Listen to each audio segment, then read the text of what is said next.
Welcome to red media Telugu.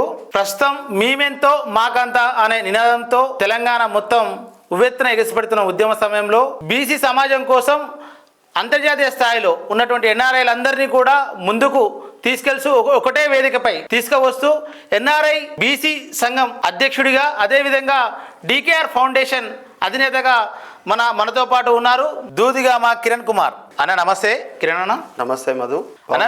భవనం అన్న, మీకు welcome to red media. Thank you అన్న. మీ కుటుంబ నేపథ్యం ఏ విధంగా కొనసాగింది? అందరికీ నమస్కారం. నా పేరు కిరణ్ కుమార్ దూదిగామ.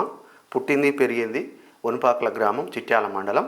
కొన్ని రోజులు మా అమ్మమ్మ గ్రామంలో కూడా పెరగడం జరిగింది. ఎన్ఆర్ఎం గ్రామం, రామన్నపేట మండలం.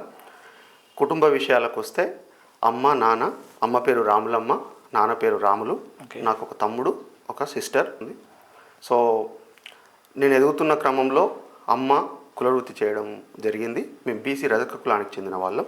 So even I was supporting them. నేను కూడా సహాయం చేస్తుండే. నాన్న లారీ డ్రైవర్గా చేస్తుండే. నేను సెటిల్ అయిన తర్వాత ఇప్పుడు ప్రస్తుతానికి నాన్న వ్యవసాయం చేసుకుంటున్నాడు, అమ్మ హౌస్ వైఫ్గా ఉండడం జరిగింది.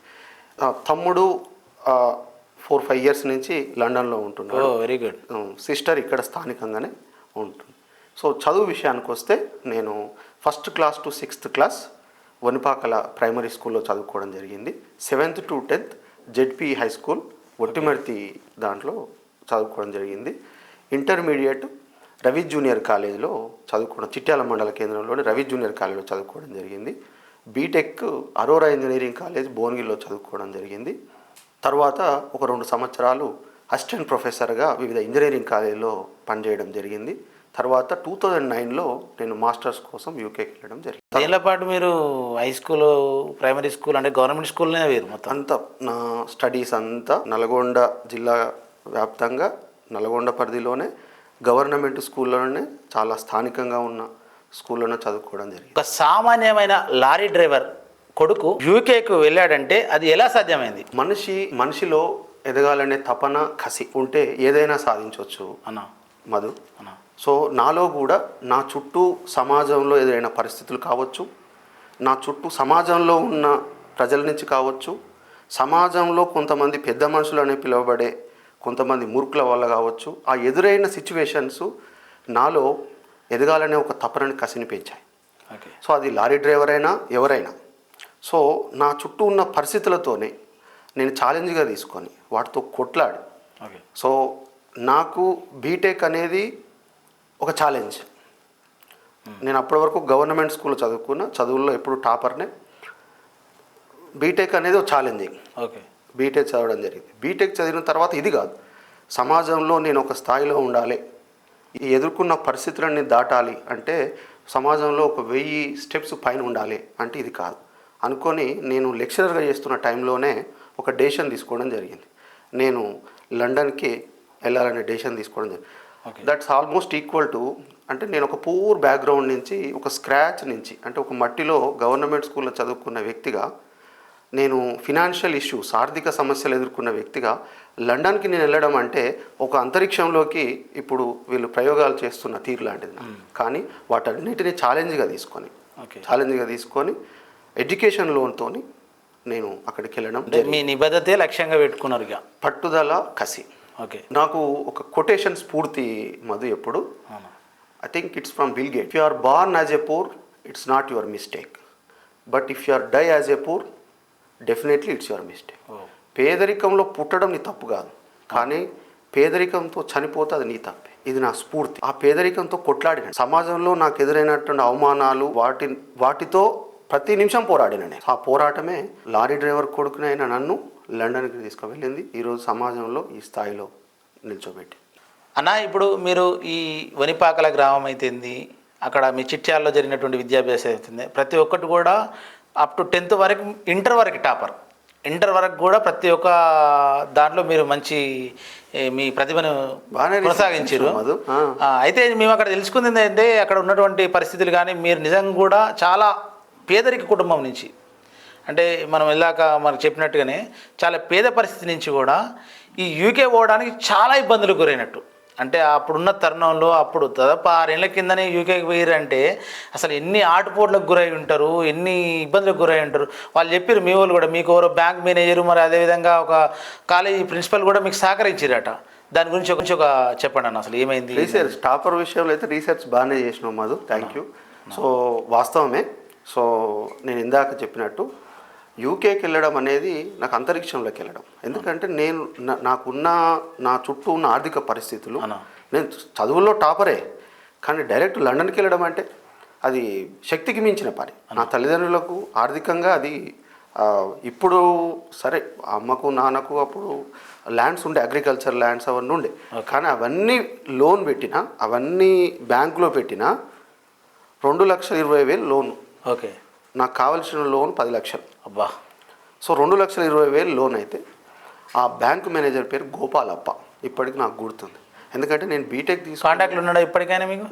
లేడు. తర్వాత ట్రాన్స్ఫర్ అయ్యి తమిళనాడు రిటైర్ అయ్యాను అని కూడా తెలిసింది నాకు. ఓకే. సో ఆ గోపాలప్ప సార్ దగ్గరికి వెళ్ళడం, నేను చెప్పడం, అప్పటికే నా గురించి కొద్దిగా అవగాహన ఉంది ఆయనకు. ఎందుకు, నేను ఇంటర్ ఫస్ట్ ఇయర్లో టాపర్ వచ్చినప్పుడు నాకు ఆ వాల్స్ పైన వాల్ పేపర్స్ ఎంత వచ్చినా మీకు టాపర్ అంటే 440 వచ్చినాయి నాకు అప్పుడు. Inter first year 440, second year 932. Okay, మొత్తం టోటల్ 932. అయితే అతనికి నా గురించి ముందే తెలుసు. అంటే చిట్యాల బ్యాంక్ మేనేజర్ కాబట్టి రెగ్యులర్గా వాల్స్ అవి ఇవి చూస్తున్న క్రమంలో బాగా చదువుతా అనే ఉద్దేశం ఉంది. అప్పుడే నా బీటెక్ లోన్కి కూడా, బీటెక్ ఎడ్యుకేషన్ లోన్కి కూడా తను సహాయం చేయడం జరిగింది. అదే క్రమంలో నేను లండన్కి వెళ్తున్న సమయంలో కూడా సార్ని కాంటాక్ట్ అవ్వడం, సార్ ఇది పరిస్థితి అనడం, సార్ ఏమో కిరణ్ ఇదంతా చూసినా కూడా ఇది ఉంది అంటే మా ప్రిన్సిపల్ సార్ని, సార్ ఒక మాట చెప్తారా అని అడగడం, చెప్పడం. సార్కి ముందే అవగాహన ఉంది కాబట్టి అని స్పెషల్ రిక్వెస్ట్ నల్గొండ హెడ్ ఆఫీస్తో మాట్లాడి నాకు కావాల్సిన లోన్ని అప్రూవ్ చేయించడం జరిగింది. మీరు యూకే పోవడానికి ప్రధాన కారణం అయితే ఆ బ్యాంక్ మేనేజర్ అంటారు. నాలో ఉన్న కసి ప్రధాన కారణం, అతను చేసిన సహాయం. అక్కడ జీవన విధానానికి ఈ ఇండియాలో ఉన్న జీవన విధానానికి తేడాలు ఏమైనా గమనించారా? తేడాలంటే మధు, అక్కడ ఒక ట్రాన్స్పరెన్సీ సిస్టమ్, అంటే ఎక్కడ ఎవరు కూడా ఏ ఆఫీస్లో చుట్టూ తిరగడాలు ఉండదు, అంత digital online. Okay. So and transparent సిస్టమ్తో పాటు disciplined life in the sense, అంటే ఇక్కడ డిసిప్లిన్ లేదు కాదని కాదు, పైసలు ఉంటే మన ఇండియాని మించిన వాతావరణం, ఇండియాని మించిన సాంప్రదాయం ఏం లేదు, కానీ అక్కడ ఒక డిసిప్లిన్ లైఫ్. నువ్వు వర్క్ చేస్తేనే నీ లైఫ్ అక్కడ. ఓకే. నువ్వు వర్క్ చేస్తేనే నీ లైఫ్. అండ్ ఈ ఫ్యామిలీ గ్యాదరింగ్స్ ఇవన్నీ ఎప్పుడూ అకేషనల్గా పెట్టుకునేదే తప్ప, అక్కడ రెగ్యులర్ ఏంటంటే నీ వర్క్, నీ ఫ్యామిలీ, నీ life. And very calm and quiet nature ఉంటుంది అక్కడ. So peaceful mind set. ఇక్కడ కూడా పీస్ ఉంటుంది, బట్ అదొక డిఫరెంట్ మైండ్ సెట్. అన్న, ఇప్పుడు ఒక డీకేఆర్ ఫౌండేషన్ అని చెప్పేసి స్థాపించారు. అది ఎందుకు స్థాపించారు? ఎవరు దానికి ఇన్స్పిరేషన్ ఏంది? కేవలం డీకేఆర్ ఫౌండేషన్ని స్థాపించడం వెనకాల ఉన్న ప్రధాన ఉద్దేశం, నేను నా చిన్నతనం నుంచి ఎదుగుతున్న క్రమంలో చూసిన ఆర్థిక అసమానతలు, ఆర్థిక ఇబ్బందులు నా చుట్టూ ఉన్న ప్రజలు, నా కుటుంబం, ఎస్పెషల్లీ నా కుటుంబం మళ్ళీ ఎదుర్కోకూడదు. ఒక కనీసం ఒక తరాలనే పెద్ద డైలాగ్ వాడను, కానీ నేనున్నంత వరకు ఆ పేదరికం అనేది నా చుట్టూన్న జనాలకి కావచ్చు, నా కుటుంబానికి కనపడొద్దు. నేను నా వరకు ఎంత వీలైతే పేద విద్యార్థులకు కావచ్చు, కొంతమంది అనాథలకు కావచ్చు, లేకపోతే కొంతమంది పెద్ద మనుషులు అంటే వృద్ధులు ఉంటారు, వాళ్ళకి ఎలాంటి సహకారం ఉండదు. సో చాలా అంటే సమాజంలో విభిన్న కోణాలు, విభిన్న మనుషులు, పేదరికం ఉన్న మనుషులకి సహాయం చేయాలనే సదుద్దేశంతో ఈ డీకేఆర్ ఫౌండేషన్ని స్థాపించడం జరిగింది. Inspiration, what is your inspiration అంటే, నాకు ఏది ఇన్స్పిరేషన్ లేదు మధు, ఒక్కటే, నేను ఎదుర్కొన్న పేదరికమే నాకు ఇన్స్పిరేషన్. నేను సమాజంలో నేను ఎదుర్కొన్న పరిస్థితులే నాకు ఇన్స్పిరేషన్. నేను నా చుట్టూ ఉన్న ప్రజల పేదరికం చూసి ఆ పేదరికం ఉండవద్దనే ఉద్దేశమే inspiration, first thing. Second inspiration ఏంటంటే, నా తమ్ముడు, సొంత తమ్ముడు, అతని స్నేహితుడు ఇక్కడే సూర్యాపేట దగ్గర పిల్లలమర్రి విలేజ్ అని ఉంటుంది. అబ్బాయి బీ ఫార్మసీ చేసిండు, ఎం ఫార్మసీ చేసిండు. ఆ తల్లిదండ్రులకు ఒకడే కొడుకు. సడన్గా ఒకసారి జాండీస్ రావడం జరిగింది. నేను లండన్కి అప్పుడే కొత్తగా వెళ్ళడం జరిగింది. నేను ఐఎమ్ నాట్ వెల్ సెటిల్డ్, అప్పుడు ఇంకా మంచిగా సెటిల్ కాలే ఆర్థికంగా. అప్పుడు నా తమ్ముడు నాకు ఫోన్ చేసి అడిగిన సందర్భం, అన్న నా స్నేహితుడిని బతికించు, హాస్పిటల్లో ఉన్నాడు, ఇంత కమ్యూనికేషన్ ఇంత ఉంది కదా ఈ వ్యవస్థలో, నా ఫ్రెండ్ హాస్పిటల్లో హెల్త్ సమస్యలతో ఇబ్బంది పడుతున్నాడు, ఒక్కడే కొడుకు, ఆ కొడుకు జాబ్లో సెటిల్ అయితేనే ఆ తల్లిదండ్రులకు ఆర్థిక భరోసా అని నా తమ్ముడు నన్ను రిక్వెస్ట్ చేశాడు. నాకున్న నెట్వర్క్ని అంతా యూజ్ చేసిన, ఎలాంటి సహాయం లేదు. అప్పుడు నాలో ఒక కసి, ఏంటిది, ఏం సమాజం ఇది అయిపోయింది. నెక్స్ట్ ఆర్థికంగానైనా సహాయం చేద్దామంటే I'm not in well settle status. అప్పుడు మా తమ్ముడే మళ్ళీ వాళ్ళ స్నేహితులు క్లాస్మేట్స్ సహకారంతో కొద్దిగా మనీని కలెక్ట్ చేయడం జరిగింది. నేను కూడా వాళ్ళు ఎంత కలెక్ట్ చేసారో దానికి నేను డబ్బులు ఇవ్వడం జరిగింది. కానీ ఆరోగ్యం క్షీణించడం, ఆ స్నేహితుడు చనిపోవడం, అదే నా తమ్ముడు నాకు ఫోన్ చేసి, అన్న O B pharmacy M pharmacy చేసినప్పుడే ఎందుకు చంపుతుండు దేవుడు, అదే 10th క్లాస్లో ఉన్నప్పుడు చంపితే ఆ తల్లిదండ్రులు అంత బాధపడకపోవచ్చు కదా, వీటన్నిటికీ కారణం ఏంటి, వీటన్నిటికీ కారణం ఏంటి, ఆర్థిక సమస్యలే కదా. ఓకే, ఇది కూడా నన్ను బాగా కదిలించిన సన్నివేశం. మూడో సన్నివేశం ఏంటంటే, నేను ఇంజనీరింగ్ చదువుతున్న క్రమంలో కనీసం ల్యాప్టాప్ కూడా లేదు నాకు. ల్యాప్టాప్ లేకుండా ఇంజనీరింగ్ చదవడం అంటే అది అసమానం, ఇంపాసిబుల్. కానీ ఎక్కడ ఎవరిని బ్లేమ్ చేయాలి. నా తండ్రి లారీ డ్రైవర్గా చేసుకుంటా కూడా నా ఫాదర్ మంత్లీ ఒక 800 రూపీస్ పంపించాడు. ఒక ఇంజనీరింగ్ విద్యార్థి మంత్లీ 800 ఛార్జెస్తోని లైఫ్ ఎట్లా? కనీసం ఒక క్వశ్చన్ బ్యాంక్ కొనుక్కోవడం కానీ, కనీసం ఒక మంచి షర్ట్ కొనుక్కోవడానికి కానీ, మంచి ప్యాంటు కొనుక్కోవడానికి కానీ నా దగ్గర డబ్బులు ఉండేవి కావు. ఓకే, ఇవన్నీ నేను ఎప్పుడు I'm not blaming any one. So it's my personal.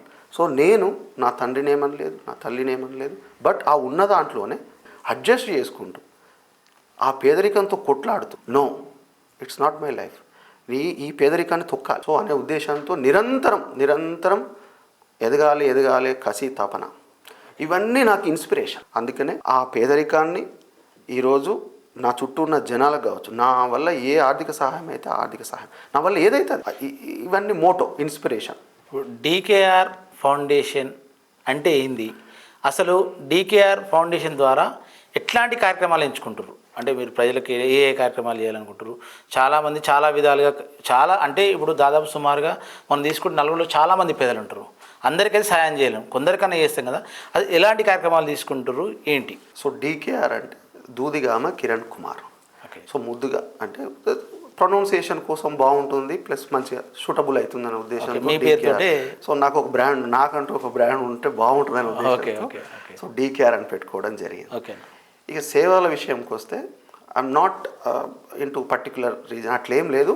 అన్ని రంగాల అంటే మెయిన్గా విద్యార్థులకు, ఎందుకంటే నేను విద్యార్థిగా అనుభవించినటువంటి ఆ ఫినాన్షియల్ ఇష్యూస్, ఆర్థిక ఇబ్బందులు విద్యార్థులకు రాకూడదని చెప్పేసి మెయిన్గా ఎక్కువ విద్యార్థులపైన. మొన్న సూర్యాపేట దగ్గర village, I'm not pretty sure, అది చూస్తే మీకు ఉంటుంది. దాంట్లో ఆ విలేజ్కి వెళ్ళి ఆ పేద విద్యార్థులు, తల్లిదండ్రులను కోల్పోయిన పేద విద్యార్థులకు ఇవ్వడం జరిగింది. అలాగే అనాథాశ్రమంలో చదువుకుంటున్నటువంటి పేద విద్యార్థులకు ఎప్పటికీ బుక్స్. మొన్న మా స్థానికంగా నేను నల్గొండ పట్టణంలో కూడా నేను ఉంటున్న కాలనీకి సంబంధించినటువంటి గవర్నమెంట్ స్కూల్లో వాళ్ళకు స్కూల్కి సంబంధించిన ఎక్విప్మెంటు, 10th క్లాస్ విద్యార్థులకు కావాల్సినటువంటి ఇవ్వడం జరిగింది. ఇంకా ఇలాంటివి ఎన్నో.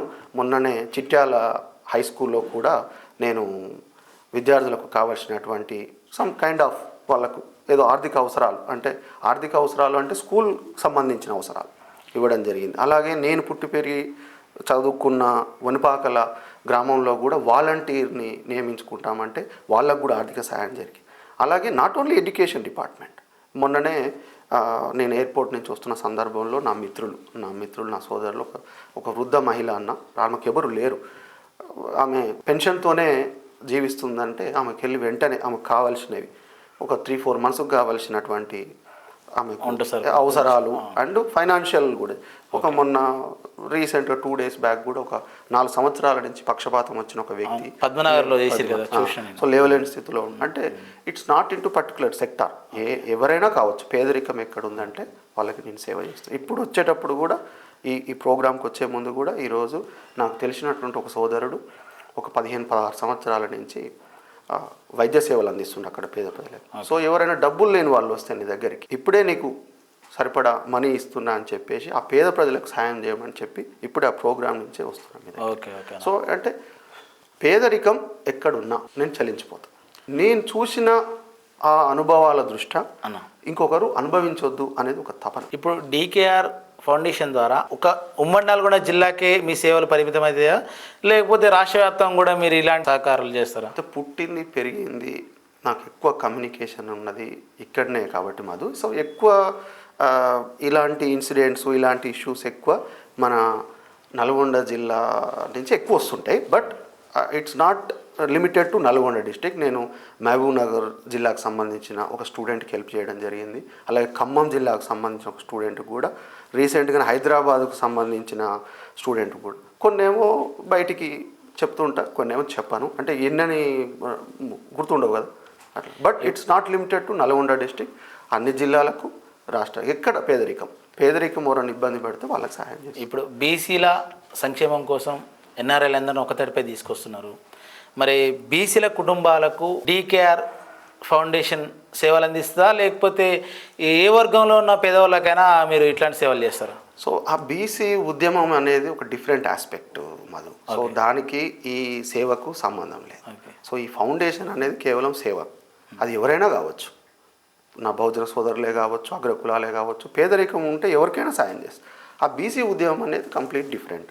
అది మన హక్కుల కోసం, మన రిజర్వేషన్ల కోసం, మన అవకాశాల కోసం జరుగుతున్న ఉద్యమం. దానికి దీనికి సంబంధం. ఇప్పుడు ఈ సేవా ముసుగులో రేపు రాబోయే రోజుల్లో మీరు రాజకీయ తతంగానికి ఏమన్నా ఒడిగట్టడానికి ఆస్కారం ఉంటుందా?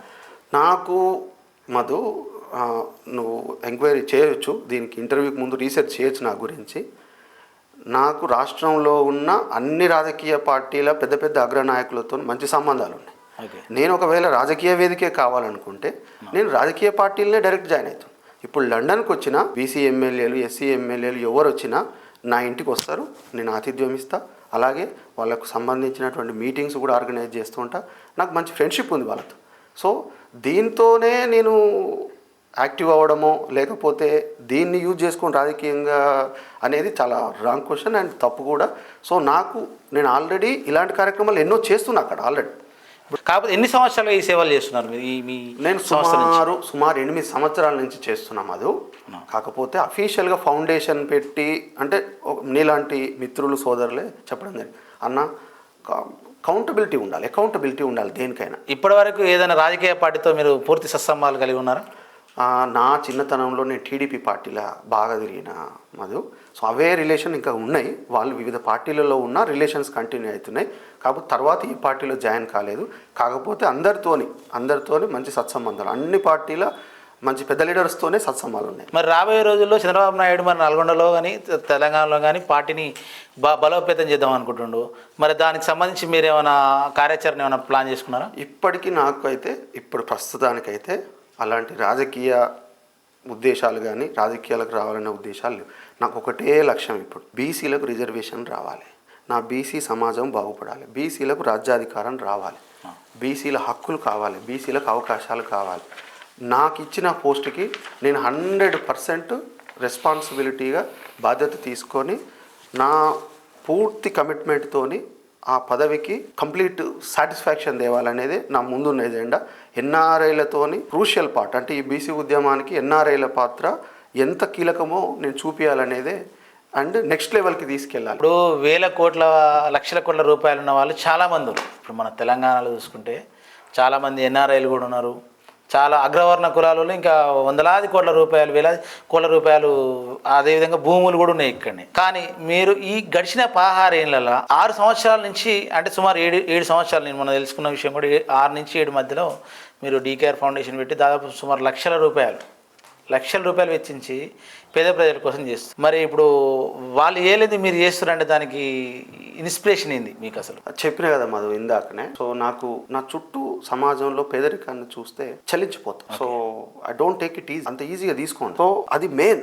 నాకు నా చుట్టూ ఎవరైనా సరే, doesn't matter what ever it is. నేను రోడ్డు పైన వెళ్తుంటే కూడా ఎవరైనా 10 రూపీస్ 15 రూపీస్ కోసం అడుక్కుంటే కూడా చలించిపోతుంటా. అంటే ఎందుకో నాకు అది. సో చిన్నప్పటి నుంచి చూసిన ఆ ఆర్థిక అసమానతలే అనుకో, నేను అనుభవించిన పేదరికమే అనుకో, లేదా నేను ఎదుగుతున్న క్రమంలో సమాజం నుంచి ఎదురైన సిచ్యువేషన్సే అనుకో, నేను డిసైడ్ అయినా ఆ రోజే. సో నన్ను నేను చూసుకోవడమే కాకుండా నా చుట్టూ ఉన్న సమాజాన్ని కూడా చూసుకోవాలి. అండ్ నేను చేసే యాక్టివిటీస్కి అకౌంటబిలిటీ ఉండాలి. అకౌంటబిలిటీ ఎందుకు ఉండాలంటున్నా అంటే నేను 7-8 ఇయర్స్ నుంచి కాదు 10 ఇయర్స్ నుంచి చేస్తున్నా సోషల్ సర్వీస్. నా శక్తికి మించి beyond my financial limits, boundaries, నా ఆర్థిక బౌండరీస్ దాటి, హద్దులు దాటి చేస్తున్నా. సూపర్ అన్న, గ్రేట్. సో ఎందుకు చేస్తున్నా అంటే నన్ను చూసి ఇంకొక నలుగురు ఇన్స్పైర్ కావాలి ఉండాలంటే అది అకౌంటబిలిటీ ఉంటే నలుగురు చూస్తారు, అరే ఈ అన్న పలానా వాళ్ళకి ఆర్థిక సహాయం ఎందుకు చేసిండు, పలానా వాళ్ళు ఆర్థిక ఇబ్బందులు పడు. సో మనం కూడా నేను ఇచ్చినంత ఇవ్వాలని ఎవరికి ఏం రూల్ ఉండదు, బట్ ఎంతో అంత సగం సొసైటీని సగం సొసైటీ కాకపోయినా 10 మెంబర్స్ ఇన్స్పైర్ అయినా చాలు. ఓకేనా? ఇప్పుడు మీ ఫౌండేషన్ నుంచి చాలా అద్భుతమైన సేవా కార్యక్రమాలు తెలంగాణ వ్యాప్తంగా బాగా చేస్తారు, అంతా ఓకే. కానీ మీరు ఒక మాట అన్నారు వెళ్ళాక, ఏమన్నారంటే నా శక్తి వంచన మించి కూడా నేను చేస్తాను అని అంటారు. మరి శక్తి వంచన మించి చేయడానికి మీకు అన్లిమిటెడ్గా మీరు ఏమైనా వసూలకు పాల్పడుతున్నారా, లేకపోతే ఇంకేమన్నా అంటే ఎవరి దగ్గర నుంచి ఫండింగ్ వసూలు చేస్తున్నారా? అసలు ఇది ఎలా నడుస్తూ ఉన్నది మీ సంస్థ ఫౌండేషన్? సో నువ్వు ఇందాక రీసెర్చ్ చేసిన అంటే మధు చాలా రీసెర్చ్ చేసిన అనుకున్నా Madhu. It's absolutely wrong question. It's very very wrong question. నాకు తెలిసి నువ్వు రీసెర్చ్ చేస్తున్న క్రమంలో నా ఫౌండేషన్ టీం కూడా నీకు పరిచయం అయి ఉంటుంది. నువ్వు ఒక్కసారి వాళ్ళని కనుక్కో. నేను ఎక్కడైనా నా సొంత మనీ, నేను కష్టపడ్డ మనీ, నేను సాఫ్ట్వేర్ ఇంజనీర్, నాకు ఒక కంపెనీ ఉంది, అక్కడ నాకు డిఫరెంట్ కైండ్స్ ఆఫ్ రిసోర్సెస్ ఉన్నాయి. నేను ఎక్కడ కూడా ఏ మిత్రుని కూడా నా ఫౌండేషన్కి సాయం చేయమని కానీ ఫండ్స్ ఇవ్వమని కానీ నథింగ్.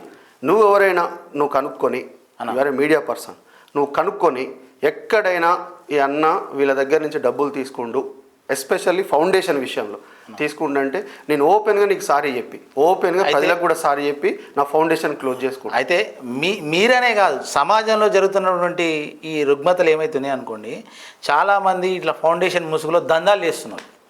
అట్లాంటి దందాలు ఏమైనా నడుస్తున్నాయా అనే కోణంలో చాలామంది కామన్గా అనుకుంటారు, ఈయన చాలా పేదరిక కుటుంబం నుంచి వచ్చిండు, అయినా కానీ ఈయనకి ఇంత డబ్బు వేయడానికి వచ్చింది. ఆ పేదరికం అనుభవించిన వ్యక్తిని కాబట్టి హానెస్ట్గా ట్రాన్స్పరెంట్గా సర్వీస్ చేస్తున్నాడు. అది ఓకే. మంచి సేవ చేస్తే 10 మంది మంచి అంటారన్న, అదే కోణంలో ముసుగులో దందా చేస్తే మాత్రం అది దందానే అంటారు. నేను ఏం చెప్పినా మధు, నేను లండన్లో నా లైఫ్ ట్రాన్స్పరెంట్ హానెస్ట్, ఎవరు అడిగినా చెప్తారు. ఇక్కడ కూడా నీకు చిట్యాల మండల కేంద్రంలో కూడా స్నేహితులు అంటున్నాను, నల్గొండ పట్టణ కేంద్రంలో తెలుసుకున్నావా? నా లైఫ్, నా సోషల్ మీడియా లైఫ్ కూడా ఓపెన్ లైఫ్ చేస్తున్నారు. మీరు సేవ చేస్తున్నారు, కానీ దీని వెనక ఏమన్నా లోపటి కోణంలో అంతరంగం ఎవరికి తెలియదు కదా. లేదు, అంతరంగంలో ఏమైనా జరుగుతుందా అనేది చిన్న అనుమానం. అలాంటి పర్సన్ ఇలాంటి ఓపెన్ హానెస్ట్ ఇంటర్వ్యూ నీకు ఇవ్వడు మధు అన్న. సో నాది కేవలం సేవా దృక్పథం. నా చిన్నప్పటి నుంచి ఒకటే తపన అన్న, సెల్ఫ్ సాటిస్ఫాక్షన్, సేవలో ఆత్మసంతృప్తి. ఓకే, అట్లాంటి సంతృప్తి మీకు దొరుకుతున్నప్పుడు చేస్తే తప్పేం లేదు. కూడా చాలా ఇంటర్వ్యూలో కూడా చెప్పడం జరిగింది, చాలా స్పీచ్లలో కూడా చెప్పడం జరిగింది. అంటే మీ ఫౌండేషన్ ద్వారా ఎవరైనా ఇంతకుముందు ఈ గతంలో కానీ ఎవరైనా ఎన్ఆర్ఐలు మీకు మస్తు మంది మిత్రులు ఉంటారు, మేము కూడా మీతో పాటు కలిసి పనిచేస్తామనేసి ముందుకు వచ్చి ఈ మధ్యన కొంతమంది మిత్రులు రీచ్ అవ్వడం జరిగింది. నేను చెప్పిన మాట ఏంటంటే, ఎవరికైనా సాయం కావాలనుకున్నప్పుడు నా ఫౌండేషన్ నుంచి చేద్దాం, కానీ డైరెక్ట్ వాళ్ళ దగ్గరికి వెళ్ళి చేసేద్దాం. ఓకే, అంటే వాళ్ళు ఇచ్చే వస్తువు అయినా ఆర్థికంగానైనా ఏ విధమైన సహాయం అయినా కానీ డైరెక్ట్ వాళ్ళకి నా ఉద్దేశం. ఓకే. మీరు బీసీ ఎన్ఆర్ఐగా ఒక బీసీ ఎన్ఆర్ఐ సంఘం పెట్టుకొని, అసోసియేషన్ పెట్టుకొని, దాంట్లో ఒక అధ్యక్షునిగా పనిచేసుకుంటూ ఈ కొత్త పుంతలు దొక్కుతున్న సమయంలో ఇట్లాంటి ఆలోచన, అంటే ఎన్ఆర్ఐ అంటే ఒక విదేశాల్లో ఉన్నటువంటి బీసీలందరినీ మమేకం చేస్తా అనే ఉద్దేశంతో మీరు ఈ కార్యాచరణ ఎన్నుకున్నారు. అసలు ఈ ఆలోచన ఎట్లా పుట్టింది మీకు? ఫస్ట్ ఆఫ్ ఆల్, సంఘం నేను పెట్టుకున్నది కాదు మధు, క్వశ్చన్ ఇది రాంగ్. సంఘం అనేది బీసీల హక్కుల కోసం, బీసీ రిజర్వేషన్ల కోసం, బీసీ పోరాటాల కోసం ఏర్పడుతుంది తప్ప బీసీ ఎన్ఆర్ఐసీలు అనేది నా కోసం ఏర్పడదు. సో దాని ఉద్దేశం ఏంటంటే, ఈ రిజర్వేషన్ల పట్ల ఈ అగ్రకులాలు వాళ్ళ చేతుల్లో బందీ అయిన రాజ్యాధికారం, వాళ్ళ చేతుల్లో నడుస్తున్నటువంటి ఈ ప్రభుత్వాలు అనువనువున చేస్తున్న మోసాలు, కుట్రలు, ఈ మోసపూరిత వాగ్దానాలు, కుట్రలు, ఈ కామారెడ్డి డిక్లరేషన్ కూడా చూస్తే ఓకేనా. సో ఇలాంటి ఈ మోసపూరిత వాగ్దానాలు కావచ్చు, కుట్రలు కావచ్చు, అనువనువున మన బీసీ అవకాశాలను తొక్కుతున్న క్రమంలో ఈ చర్చ అనేది దేశవ్యాప్తంగానే కాకుండా అంతర్జాతీయ వేదిక పైన కూడా అంతర్జాతీయ వేదిక పైన కూడా చర్చకు రావాలి. ఎన్ఆర్ఐలను కూడా ఇందులో కీలక పాత్ర పోషించేలా కృషి చేయాలనే ఒక తపనతో నేను, గౌరవ పెద్దలు, రాజ్యసభ సభ్యులు, బీసీ ఉద్యమాలకే ఊపిరి, ప్రతి నిమిషం బీసీల అభివృద్ధి కోసం తపన పడే పెద్ద మనిషి ఆర్ కృష్ణయ్య గారితో సుదీర్ఘంగా చర్చించడం, 2-3 చర్చల తర్వాత ఈ బీసీ ఎన్ఆర్ఐ అసోసియేషన్ని స్టార్ట్ చేయాలనే ఒక బలమైన సంకల్పంతో రావడం, దాన్ని వెంటనే ఆరంభించడం, దానికి నన్ను అధ్యక్షునిగా నియమించడం. దీని ఉద్దేశం ఒక్కటే. దీంట్లో ఈ ఈ ఈ బీసీ సమాజానికి జరుగుతున్న ప్రతి మోసాన్ని అంతర్జాతీయ వేదికపైన చర్చించి ఎన్ఆర్ఐలను కూడా కీలక భాగస్వాములను చేసి ఈ ఉధృతంగా నడుస్తున్న ఉద్యమాన్ని ఇంకొక మెట్టు పైకి తీసుకెళ్ళడమే దీని ఉద్దేశం. అంటే ఇప్పుడు బీసీలు అగ్రవర్ణాల చేతిలో బందీలయ్యారు అని మీరు అనుకుంటారా? 100% అగ్రవర్ణాల చేతుల్లో రాజ్యాధికారమే బందీ అయింది. ఓకే. మన అవకాశాలను ప్రతి సెకండ్, అది రిజర్వేషన్లే కావచ్చు, హక్కులే కావచ్చు, అవకాశాలే కావచ్చు, ప్రతి అడుగడుగున.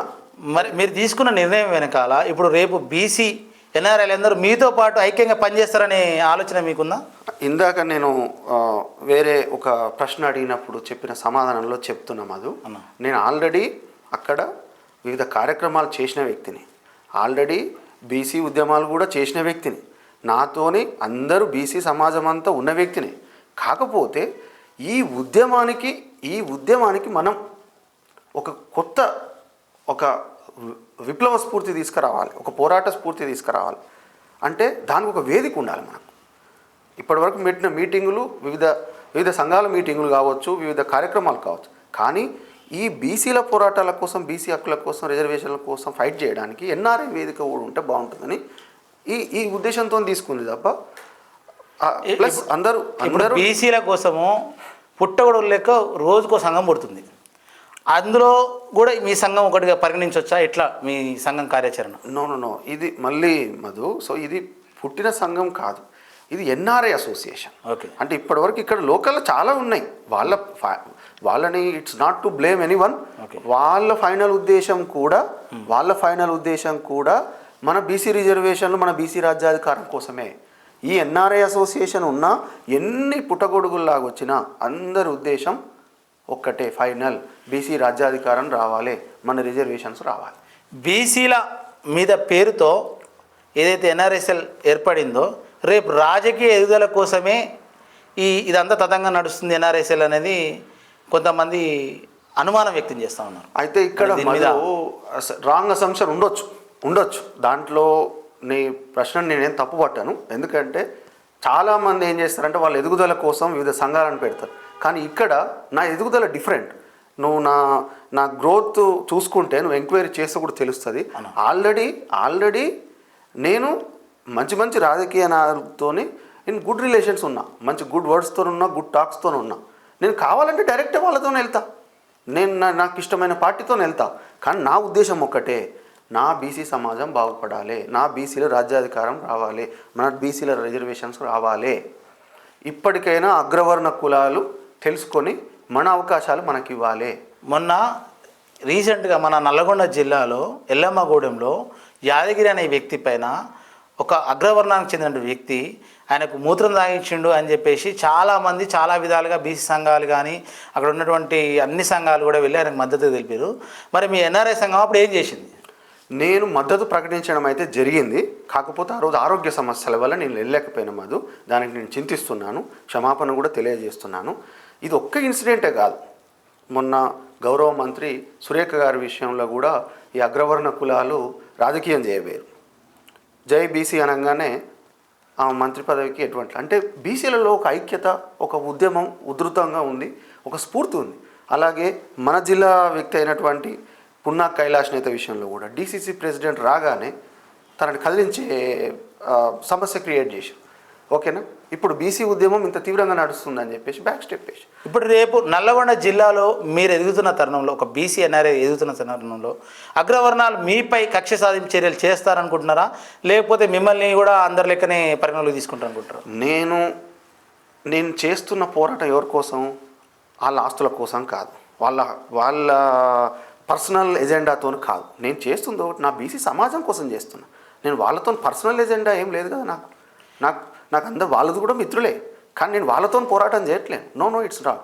నేను చేస్తున్నది కేవలం బీసీ రిజర్వేషన్ల కోసం, నా సమాజం ఎదుగుదల కోసం, నా రిజర్వేషన్ల కోసం, నా హక్కుల కోసం, నా సోదరుల అవకాశాల కోసం. బీసీ రిజర్వేషన్లలో మొన్న జరిగిన స్థానిక సంస్థల సర్పంచ్ ఎలక్షన్లో ఎంతమంది బీసీలు సర్పంచ్లు ఎన్నికయ్యారు?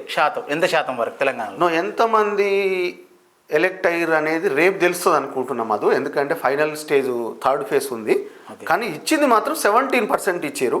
కానీ అంటే ఇక్కడ ఇస్తా అన్నది 1%, చేస్తున్నది ఒక మాట, వాళ్ళే కోట్లలో వేస్తారు, మళ్ళీ లాస్ట్కి వచ్చి 17. మరి దీనిపైన మన బీసీసీఎల్ అసోసియేషన్, ఎన్ఆర్ఐ అసోసియేషన్ ఏం చేస్తా ఉన్నది మరి దీనిపైన? ఇప్పుడు మనము ఏమంటారు, ఇల్లు కాలక ముందుకే మనం తొందర పడి చేసుకోవాలంటారు కదా, అదే తరుణంలో మనం ముందు నుంచి కొట్లాడితే ఆ 17 కంటే కొంచెం మెరుగైన పర్సెంటేజ్ వచ్చే అవకాశం ఉండేది కదా. మరి ఈ బీసీ ఎన్ఆర్ఐ ఈ సెల్ ఏం చేస్తూ ఉంది? అయితే మధు, నేను ఎన్ఆర్ఐ అసోసియేషన్ అధ్యక్షునిగా పదవి స్వీకరించిన దగ్గర నుంచి ఒక 10 days 15 days అవుతున్నట్టు. ఓకే, నేను స్థానికంగానే ఉన్నా, వెళ్ళలేదు. అవును, అంటే నా కార్యాచరణ, నా యాక్షన్ ప్లాన్ ఇంకా స్టార్ట్ చేయలేను. ఓకే.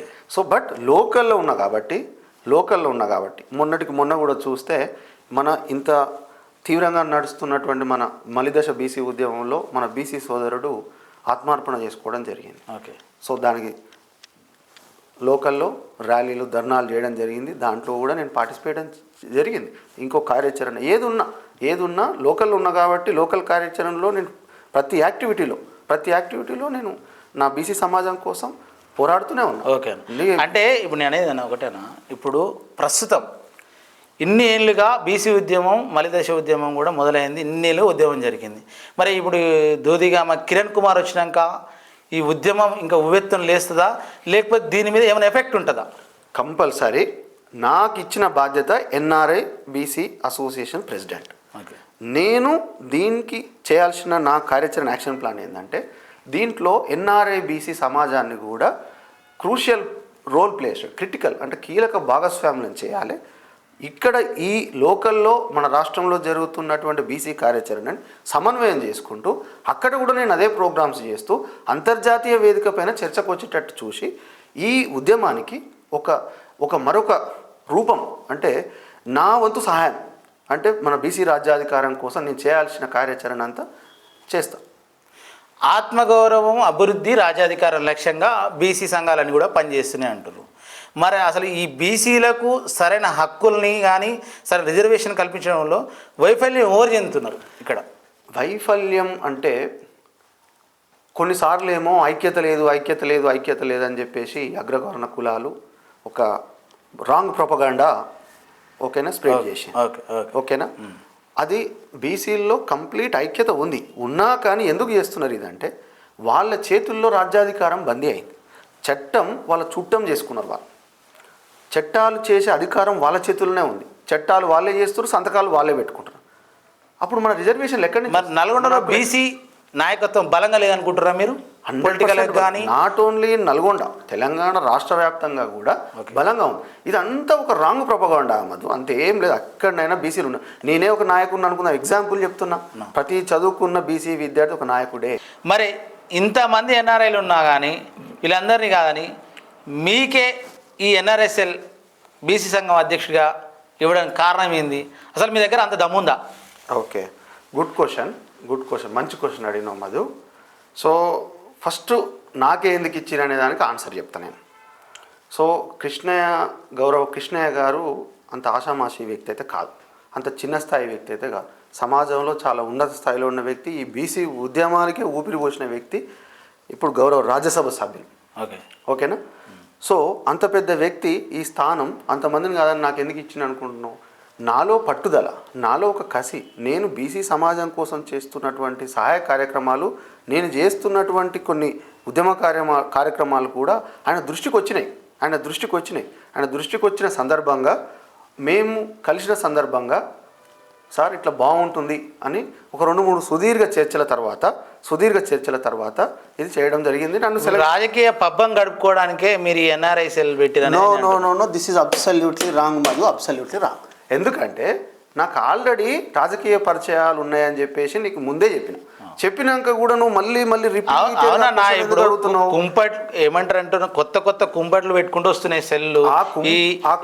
అందులో ఇదొకటి. ఆ కుంపట్లు పెట్టుకునే వ్యక్తుల గురించి నా దగ్గర ఉదాహరించకు. నా గురించి ఏమైనా నీకు తప్పు తెలిస్తే చెప్పు. నేను ఏమంటున్నా, మీరు స్వామ్యుడు కదా, స్వామ్యుడు ఇంత ఇప్పుడు మీరు ఏమంటున్నారు, రాజకీయ రంగంలోకి ప్రవేశించినట్టు దమ్ముందా అని క్వశ్చన్ అడిగినా, దమ్ముందా ప్రశ్నకు ఆన్సర్ 2029 లోపు మళ్ళీ నీతో ఇంటర్వ్యూ ఇస్తా. ఇప్పుడు దూదిగామ కిరణ్ కుమార్ ఎన్ఆర్ఐ బీసీసీఎల్ అధ్యక్షుడు ఈ ఉద్యమాన్ని ఇంకో నెక్స్ట్ లెవెల్ తీసుకెళ్ళిండు అని నీ నోటితోనే నేను అనిపిస్తాను. ఇప్పుడు మీరు ఇంతకుముందు మాట్లాడిన మాటలను చూసుకుందాం మనం. నేను రాజకీయ రంగ ప్రవేశం చేయని అంటారు. రాజకీయ రంగ ప్రవేశం చేయండి, బీసీలకు రాజ్యాధికారం ఏడంగా వస్తుంది, ఏడంగా తీసుకొస్తారు మీరు. ఫస్ట్ నా టార్గెట్ రాజకీయ రిజర్వేషన్స్ రావాలి. రిజర్వేషన్లు వస్తే చట్టసభల్లో మన నెంబర్ పెరుగుతుంది. నేనే కావాలని నేను ఏమనలేదే. మీరని కాదు, మీ యొక్క ఈ సంఘం నుంచి అయినా కానీ, మీ ఎన్ఆర్ఐ యూనియన్ తరపు నుంచి కానీ రిప్రజెంటేటివ్గా మీరున్నారు అధ్యక్షునిగా. మరి రేపు రాజకీయాలకు రాకముందుకే మనకు రాజ్యాధికారం వేయడానికి వస్తుంది. ఇప్పుడు అడిగేది ఒకటే, మిమ్మల్ని రాజకీయాలలోకి రాకపోతే బీసీలు ఎట్లా ఎమ్మెల్యేలు అవుతారు, ఎట్లా మినిస్టర్లు అవుతారు? రిజర్వేషన్లు వస్తే ఆటోమేటిక్గా ఎప్పుడు వస్తాయి? ఇంకెన్నాళ్ళు కొట్లాడదాం. అదే ఉద్యమ స్ఫూర్తి, అదే పోరాట స్ఫూర్తి ఇప్పుడు ప్రతి బీసీ సోదరునిలో ఉన్నది. ఇంకెన్నాళ్ళు నువ్వు నా దమ్ము గురించి మాట్లాడినావు. నేను ఎన్ఆర్ఐ బీసీసీఎల్ అధ్యక్షుడు. నేను వెళ్ళిన తర్వాత నేనేం చేస్తానో నీకు 2029 వరకు ఇప్పుడు మన దూదిగామ కిరణ్ కుమార్ మనకు కొత్త రిజర్వేషన్లు పాస్ చేపిస్తాడట. అవుతుందా? కొత్త రిజర్వేషన్ కాదు, బీసీ రిజర్వేషన్లు 42%. ఉద్యమం నడుస్తున్న దానికి నా వంతు సహకారం, నా వంతు కృషి చేస్తా అని చెప్తున్నా తప్ప కొత్తగా వచ్చి నేను చేసేది ఏముంది? అక్కడ ఏమి ఉండదు. సహకారం అంటే ఏం చేస్తారు? ఆర్థిక సహకారం చేస్తారా? మౌలిక వసతుల కల్పన కల్పిస్తారా? ఉద్యమం ఇప్పుడు ఇది ప్రజలకు సేవ చేసినట్టు కాదన్నా. ఈ బీసీ ఉద్యమం అనేది ఒక ప్రజలకు సేవ చేసినట్టు కాదు. ఇప్పుడు బీసీ ఉద్యమం అనేది ప్రభుత్వాన్ని కదిలించగలగాలి, అంత శక్తివంతులు కావాలి. అది మీతోటి అవుతుందా? మరి ఆర్థిక సహకారం అది నో ఇట్స్ రాంగ్ ఇంటర్ప్రిటేషన్. మీరు పేదోళ్ళ చేస్తున్నారు కదా అన్న, మీరు ఒక సేవ కార్యక్రమం చేస్తున్నారు. నువ్వు సేవకు ఉద్యమానికి ముడిపెట్టకు. ఓకే, సేవ ఈజ్ కంప్లీట్ డిఫరెంట్ ఆస్పెక్ట్. ఇది ఉద్యమం దేనికోసం చేస్తున్నాం? మన రిజర్వేషన్ల కోసం, మన హక్కుల కోసం, మన రాజ్యాధికారం కోసం, మన బీసీ సమాజానికి చెందిన సోదరుణ్ణి సీఎం సీట్లో చూడడం, మన బహుజన సోదరులు రాజ్యాధికారం కోసం దగ్గర కావడం కోసం చూస్తున్నాం. అంతే తప్ప ఏదో స్వలాభాల కోసం అది కాదు. దేశ విదేశాల్లో ఉన్న ఎన్ఆర్ఐలు అందరూ మీతో నడుస్తారన్న గ్యారెంటీ ఏముంది? ఆల్రెడీ వర్క్ చేస్తున్నా. ఇప్పుడు ఏంటంటే ఇది జస్ట్ ఒక వేదిక, అంతే. ఈ వేదిక ద్వారా ఏంటంటే ఈ కార్యాచరణను సమన్వయం చేసుకుంటూ అక్కడ ఉన్న అంతర్జాతీయ వేదిక పైన కూడా ఈ ఎన్ఆర్ఐలను ఇంకా కీలక భాగస్వాములు చేయాలనే ఉద్దేశం. మొన్నటికి మొన్న కాంగ్రెస్ ఈ 42% రిజర్వేషన్ గురించి కూడా కోర్టులో మనం స్టే తీసుకున్నది తెలిసింది. మరి విద్యా ఉపాధి అవకాశాల మీద మీరు కొట్లాడే అవకాశం ఉందా? కొట్లాడతారా? లేకపోతే మీరు కూడా అన్ని సంఘాల లెక్కనే టీవీ ప్రకటనలు, పేపర్ ప్రకటనల వరకే అంకితం అయిపోతారా? లేదు, ఇందాక నేను చెప్పినా కదా మధు. సో నువ్వు ప్రతిసారి నన్ను రెచ్చగొడుతున్నావు, నాకు అర్థమవుతుంది. కానీ నేను చెప్పాలనుకుంటుంది ఒక్కటే, అవి అంటే రెచ్చగొడితే రెచ్చిపోతాడా దూదిగామ? పూర్తి అసంబద్ధ మాటలు. ఏ స్వామ్యుడు అనుకున్నాం కదా, ఎట్లా రెచ్చిపోడు కదా. ఇవి పూర్తి అసంబద్ధ మాటలు. నువ్వు ఈ సమాజంలో వివిధ సంఘాలు ఉండొచ్చు, వాళ్ళు డిఫరెంట్ ప్రొపగండా కూడా క్రియేట్ చేస్తుండొచ్చు. కానీ అన్ని సంఘాలు ఇప్పుడు మాత్రం ఐక్యతతోనే పనిచేస్తున్నాయి. అన్ని ఐక్యతతో పనిచేస్తున్నాయి. ఎండ్ ఆఫ్ ద డే వాళ్ళ ఫైనల్ లక్ష్యం ఒకటే, బీసీల రాజ్యాధికారం, బీసీ ముఖ్యమంత్రిని చూడాలి. అంటే కలలా మీరు అనుకున్నారా? అంటే ఎప్పుడన్నా ఈ బీసీ ఉద్యమంలోని పనిచేసిన వ్యక్తి ఒక సీఎం అయితే అనుకుంటారా తెలంగాణకు? 100% అబ్సల్యూట్లీ అవుతాడు. అది నా కళ్ళకు కనపడుతుంది. డిప్యూటీ సీఎంనే చేయలేదు, సీఎం ఎట్లయితాడు? నేను అందుకే అంటున్నా, ఇన్ని రోజులు ఒక లెక్క, ఇప్పుడు ఒక లెక్క. సమాజం మేల్కొన్నది, ఐక్యతతో పనిచేస్తున్నారు. ప్రతి బీసీ బిడ్డ మళ్ళీ చెప్తున్నా, మరిగే రక్తంతో అగ్ని జ్వాలల్లా రగిలిపోతున్నారు. బీసీ సోదరులని రాజ్యాధికారం వైపు చూడాలని, బీసీ సోదరుణ్ణి, బీసీ సమాజానికి చెందిన వ్యక్తిని సీఎం సీట్లో చూడాలని. ఇప్పుడు 42% రిజర్వేషన్ కోర్టులో స్టే ఆగిపోయింది. మరి నేను అడిగేది ఒకటే మిమ్మల్ని, అది ఓకే, రిజర్వేషన్ల ప్రక్రియలో ఏది రాజకీయ కోణంలో మాత్రమే ఆగిపోయింది. మరి ఇక్కడ మీ బీసీ నాయకత్వం, బలమైన నాయకత్వం ఉంటే విద్యార్థులకు ఉద్యోగ అవకాశాల్లో కానీ, రిజర్వేషన్ ఏది కళాశాలలో రిజర్వేషన్ల కోసం కానీ వాటి మీద మన చేతులున్న పనే కదా, దాన్ని ఎందుకు చేసుకోలేకపోతారు మీరు? చేతుల్లో ఉన్న పని అంటే రాజ్యాధికారం ఎవరి చేతుల్లో ఉంది? చట్టాలు ఎవరి చేతుల్లో ఉన్నాయి? సంతకం పెట్టే స్టేజ్లో ఎవరు ఉన్నారు? అగ్రకులాలు, వాళ్ళ చేతుల్లో బందీ అయింది రాజ్యాధికారం. ఆయుధం మీరేగా ఇచ్చింది వాళ్ళకు. ఇదే రాంగ్ ప్రొపగండా. మేము ఇవ్వలే, మా అవకాశాలను తొక్కేస్తున్నారు వాళ్ళు. మమ్మల్ని చట్టసభల్లో నెంబర్ పెరిగితే రాజ్యాధికారం మాకు వస్తుందని సీఎం సీటు మేము కూర్చుంటే చట్టాలు వీలే చేసుకుంటారు, మేము డౌన్ అయిపోతాం. సంఖ్యాబలంగా సుమారు 60% మంది బీసీలు ఉంటారు. ఉండాలి ఉంటారు. కానీ ఈ రాజకీయ అంశాలకు వచ్చేసరికి వాళ్ళు 10% కూడా ఉండరు. దాని వెనక అసలు మర్మం ఏంది? నేను ఇందాక నుంచి మళ్ళీ చెప్తున్నా, కేవలం అగ్రవర్ణాలు, వాళ్ళ చేతుల్లో బందీ అయిన రాజ్యాధికారం, వాళ్ళ చేతుల్లో నడుస్తున్న ప్రభుత్వాలు, ఓకే, అంతకుమించి ఏం లేదు. అందుకనే బీసీ సమాజం వెళ్కుంది ఇప్పుడు కాకపోతే ఇంకెప్పుడు.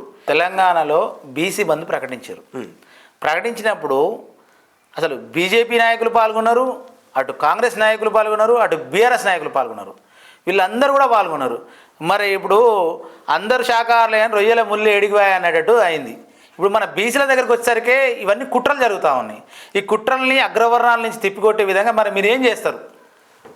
నేను హానెస్ట్ అంటే ఇది రికార్డ్ చేసుకోరు కానీ యాక్చువల్గా నేను ఆ రోజు నేను కూడా బీసీ బంద్లో పాల్గొన్నా, దాన్ని ఖండించిన నేను. ఎందుకంటే ఇప్పుడు కాంగ్రెస్ అంటే ఆన్సర్ చెప్తున్నా, బట్ నేను ఆ రోజు ఖండించిన. నాతో పాటు అందరు మిత్రులు ఉన్నారు. అరే కాంగ్రెస్ వాడు వచ్చిండు, బీజేపీ వాడు వచ్చిండు, వాడు కాంగ్రెస్ వాడు అయితే హైజాక్ చేసిండు ఆ ధర్నాను. ఆడే బైక్లో వాడే పేపర్లో వాడే పడ్డాడు. జ్యోతిగామ కిరణ్ కుమార్ రాబోయే రోజుల్లో ఎన్ఆర్ఐ సెల్ బీసీ నాయకులందరినీ అంటే విదేశాల్లో ఉన్నటువంటి అందరినీ ఐక్యం చేస్తానని ఒక కంకణం కట్టుకొని పూనుకున్నారు కదా. మరి అక్కడికి మన ఆర్ కృష్ణయ్య గారిని కానీ అంటే పెద్దల్ని తీసుకెళ్ళి ఏమైనా పెద్ద ఐక్యవేదికగా ఏర్పాటు చేసి అక్కడ ఏమైనా సమావేశం ఏర్పాటు చేసే ఆలోచన ఏమైనా ఉందా మీకు? Good question Madhu. ఆల్రెడీ నా కార్యాచరణలో, నా యాక్షన్ ప్లాన్లో ప్రైమరీ ఫోకస్ ఎజెండా పాయింట్ అదే. సో ఇప్పుడు వెంటనే నేను వెళ్ళాలి, 2 డేస్లో వెళ్తున్నాను, యూకేకి వెళ్తున్నాను. ఓకే, వెళ్ళిన తర్వాత నా ప్రాథమిక కార్యాచరణ ఏంటంటే మొదటగా ఒక సన్నాహక సమావేశం లాగా, కోఆర్డినేషన్ మీటింగ్ లాగా పెట్టుకోవడం, తర్వాత వారిని ఎప్పుడు రప్పించడం, ఎట్లా చేయాలి, అలాంటి పెద్దల్ని పిలిపించి అంతర్జాతీయ వేదిక పైన ఒక పెద్ద మీటింగ్ పెట్టి జనాలకి ఎక్కువ తీసుకెళ్ళాలి. అది ఉద్యమానికి పెద్ద స్ఫూర్తినిస్తుంది. అది ఎన్ఆర్ఐ సమాజానికి కావచ్చు, మన బీసీ సమాజానికి కూడా గొప్ప స్ఫూర్తినిస్తుంది. నా కార్యాచరణలో ప్రైమరీ ఎజెండా పాయింట్ అదే. ఇప్పుడు ఈ అనతి కాలంలో అంటే ఈ గడిచిన 10 రోజులల్లో పేపర్లలో కానీ టీవీ ఛానళ్ళలో కానీ లోకల్గా నల్గొండలో బాగా మీరు ప్రభావితమవుతున్నారు, ప్రచారం అవుతున్నారు. ఆ తరుణంలో ఇక్కడ ఉన్నటువంటి అగ్రవర్ణ కులాలు కూడా మీ మీద ఒక కన్నేసినట్టు తెలుస్తూ ఉన్నది. మరి దీనిపైన మీరు ఏమంటా ఉన్నారు? నేను మళ్ళీ చెప్తున్నా, వాళ్ళంతా నా మిత్రులే మధు, వాళ్ళంతా నా మిత్రులే. నేను కొట్లాడేది వాళ్ళతో కాదు, వాళ్ళ హక్కుల కోసమో లేకపోతే వాళ్ళకి ఎక్కడ నేను అడ్డంకి అవుతాను నేను అనుకోను. వాళ్ళంతా నాకు మంచి మిత్రులే. నేను కొట్లాడేది కేవలం మన బీసీల హక్కుల కోసం, మన రిజర్వేషన్ల కోసం, మన రాజ్యాధికారం. డీకేఆర్ చేసిన సేవలను చూస్తుంటే వాళ్ళకి రేపు ఫ్యూచర్లో మాకు ఈయన పోటీ అవుతాడనే ఒక భయం అనేది జరిగిందనేది తెలుస్తూ ఉంది. వాళ్ళని కూడా సమాజ సేవ చేయమను. నేను చేసేది సేవనే కదా, ఫౌండేషనే కదా. నువ్వు కూడా చేయి, నాకు పోటీ పడు. ఇప్పుడు డీకేఆర్ అనేటనే మీరు నల్లగొండలో, ఉమ్మడి నల్లగొండలో మొత్తం పూనుకొని దాదాపు ఒక 1000 మంది యువతకు ఒక ఎస్టాబ్లిష్మెంట్ ప్రాజెక్ట్ని తీసుకొస్తున్నారని తెలుస్తూ ఉన్నది. అంటే మీ ఎన్ఆర్ఎస్ఎల్ కావచ్చు, మీకున్న పరిచయాలే కావచ్చు, మీకున్న మంత్రులతో సహకారం, కేంద్ర మంత్రులతో సహకారంతో కావచ్చు, ఒక పెద్ద ప్రాజెక్ట్ తీసుకొస్తారని తెలుస్తుంది. అది నిజమేనా? నేను బాగుపడమే కాకుండా నా చుట్టూ ఉన్న యువత కూడా బాగుపడాలి. అదే నా స్ఫూర్తి. మొదటి నుంచి నా స్ఫూర్తి. నాలో ఎప్పుడు ఒక గూస్ బంప్స్ లాగా ఒక రగిలే ఆకాంక్ష. నేను ఒక్కరిని బాగుపడడం కాదు, నా చుట్టూ ఉన్న సమాజం, నా చుట్టూ ఉన్న యువత బాగుపడాలి. ఆ ప్రాజెక్ట్ ఇంప్లిమెంటేషన్ డిస్కషన్స్ నడుస్తున్నాయి. సో అవే కాకుండా ఇంకా డిఫరెంట్ ప్లాన్స్ కూడా నేను ప్లాన్ చేస్తున్నాం. అది సో బాగుంటే అందరు యువత ఆర్థికంగా బలపడతారు. బలపడితే రేపు బీసీ సమాజం నుంచి చాలా మంది యువత వాళ్ళు ఏదంటే చేసుకోగలుగుతారు. ఓకే అన్న. జ్యోతిగామ కిరణ్ కుమార్ భవిష్యత్తులో రాజకీయాల రంగ ప్రవేశం చేసే అవకాశం ఏమైనా ఉందా? ప్రస్తుతానికైతే అలాంటి ఆలోచన అయితే లేదు మధు. నా ముందు ప్రస్తుతం నా కంటికి ఒకటే కనపడుతుంది. ఓకేనా? డాక్టర్ బిఆర్ అంబేద్కర్, జ్యోతిరావు పూలే, సావిత్రిబాయి పూలే, అలాగే గౌరవ పెద్దలు ఆర్ కృష్ణయ్య గారి స్ఫూర్తితో, ఆదర్శంతో మన బీసీ రిజర్వేషన్ల కోసం, మన బీసీ సమాజ అభివృద్ధి కోసం, అలాగే బీసీ సమాజానికి నేను ఇంకా ఎంత సేవ చేయాలనే ఒక బలమైన సంకల్పమే తప్ప ప్రస్తుతానికైతే అలాంటి ఆలోచన అయితే లేదు. మేబీ ఇప్పుడు నేను చేస్తున్న సేవా కార్యక్రమాలకే కావచ్చు, ఇలాంటి స్ఫూర్తినిచ్చే కార్యక్రమాల వల్ల కావచ్చు, ఏమన్నా దేవుడు అనుగ్రహిస్తే భవిష్యత్తులో దేవుడు అనుగ్రహిస్తే నాకైతే మీలో మంచి బీసీ నాయకుడు అంటే ఒక మంచి ప్రజాప్రతినిధి మాట్లాడే మాటల్ని మీరు ఎక్కడ ఎట్లా మాట్లాడినో ఆ విధంగా మాట్లాడుతారు. Thank you Madhu. అంటే ఇప్పుడు జనాల్లో కూడా అదే కోణంలో జనాలు కూడా కోరుకునేది కదే, బీసీ నాయకత్వాన్ని కూడా బలపరచాలంటే బీసీల గొంతుకై ఉండాలి. ఆ గొంతుక మీరు కాబోతున్నారా? మీలాంటి మిత్రుల సహకారం, సమాజం నుంచి కూడా నాకు సహకారం ఉంది. సో ఫస్ట్ అయితే నా సమాజాన్ని మేల్కొల్పాలి. నా సమాజానికి నేను ఎంత వీలైతే అంత ఇంకా ఉపయోగపడాలి. ఆ రిజర్వేషన్ల కోసం కొట్లాడాలి. ఇవన్నిటి తర్వాత అప్పుడు ఆ రిజర్వేషన్ మనం అనుకున్నటువంటి ఆ 42% రిజర్వేషన్ వచ్చి మన నెంబర్ చట్టసభల్లో పెరిగిన రోజు అవకాశం వస్తుందేమో ఆ దేవుడు అనుగ్రహిస్తే. అన్న మిమ్మల్ని ర్యాపిడ్ ఫైర్ క్వశ్చన్స్ అడుగుతా, దాంట్లో సింగిల్ వర్డ్లో చెప్పండి ఆన్సర్. ఓకే మాధవ్. ఓకేనా? ఆర్ కృష్ణయ్య. బీసీ ఉద్యమ శిఖరం నా స్ఫూర్తి. CM Revanth Reddy. CM. Chandrababu Naidu. A visionary, professional, committed leader. KCR. ఉద్యమ నేత. కొండా సురేఖ. నా అక్క, honest politician. KTR. A professional politician. Etela Rajender. BC ఉద్యమ నేత, senior politician. Tirumala Mallanna. BC fire. Komatireddy Venkatreddy. Senior politician. Kancharla Bhupal Reddy. Is hard work politician. Vemula Veeresham. My brother, well wisher. Madhu అంటే నేను. An emerging journalist. Thank you అన్న, thank you very much. Thank you Madhu. చాలా inspiring, firing, emerging questions అడిగినావు. మంచి స్ఫూర్తినిచ్చే questions. ఖచ్చితంగా ఇవి సమాజానికి కొద్దిగా స్ఫూర్తితో పాటు కొద్దిగా మోటివేషనల్ అండ్ ప్లస్ అవుతుందనే అనుకుంటున్నా. చాలా మంచి. అంతర్జాతీయంగా మీరు తప్పకుండా బీసీ నినాదాన్ని ప్రతి బీసీని లేవనెత్తుకొని మీరు ఈ తెలంగాణ సమాజానికి అందియాలని కోరుకుంటున్నాను. Thank you Madhu. Thank you so much. Thank you very much అన్న.